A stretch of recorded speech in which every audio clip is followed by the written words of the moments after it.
Hi everyone, and welcome back to another video. Today we're going to be talking about some of the things that you might want to know before you start getting into veterinary medicine.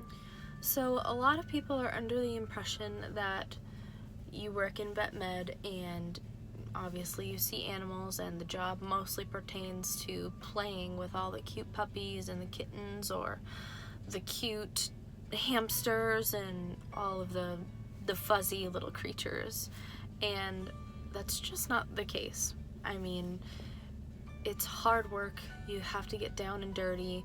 You have to be the one to clean up the messes that your rooms make. You're not just dealing with the pets, you're also dealing with their owners. So you have to make sure that you can properly communicate to the clients and educate them on whatever it is that they need to be educated on. I wish that it was more so that you just get to spend the one-on-one with the pet, but unfortunately pets can't talk, so we have to talk to the owners to find out what is going on with them. Also, not every room is going to be the same. You might have a super healthy room and everything is going great and you're just here for an annual checkup and vaccines, and then the next one might be a euthanasia or a quality of life, and then following that you have to go back into another one and it might be an aggressive pet. You never know. It can take a toll on your body, especially because you are the one restraining the animals and you want to make sure that you're not getting bit, your doctor isn't getting bit, or anybody that's helping you is going to stay safe.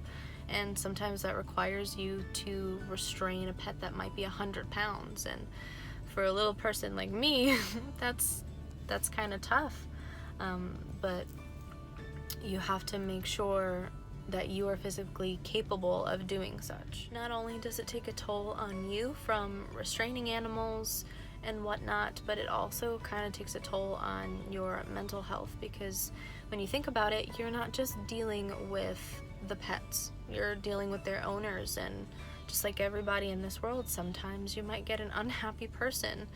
Maybe you don't know what's going on in their life and they're just having a real bad day, and you're the one that's there and you're going to be the one that they're going to unleash on. Unfortunately, I wish that wasn't the case, and I wish that everybody was nice in this world, but you're going to get some negative people and angry people, and they're going to want to take you down, and it's going to make you feel real crappy for a little bit. But just know that, one, it shouldn't be allowed for them to speak to you in any type of way like that. If they're cursing at you or just being super rude, then that needs to be handled, and if your place of work doesn't handle it, then find a new place. You don't belong in a place that doesn't speak up for their workers.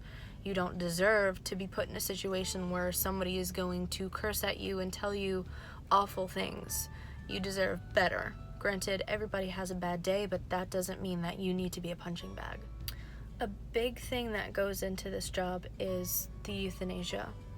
Sometimes you are going to have a pet that maybe you've seen grow from a puppy to an adult, and now it's their end of life stage, and you've built that bond with the pet and the client, and there's a certain relationship that grows there. And sometimes when it comes down to a euthanasia and it is their last day,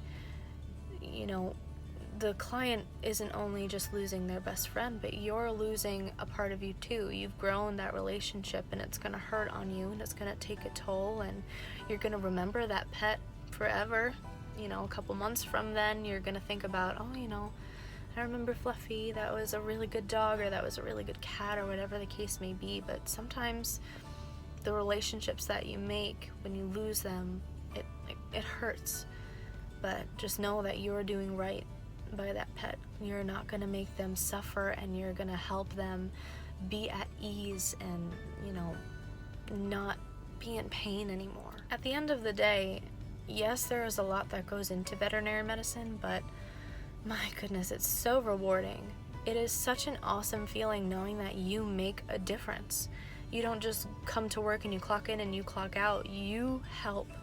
You make owners feel like they're more capable of taking care of their pets, and you make pets feel better when they're sick, and you get to watch them grow from puppies into old babies.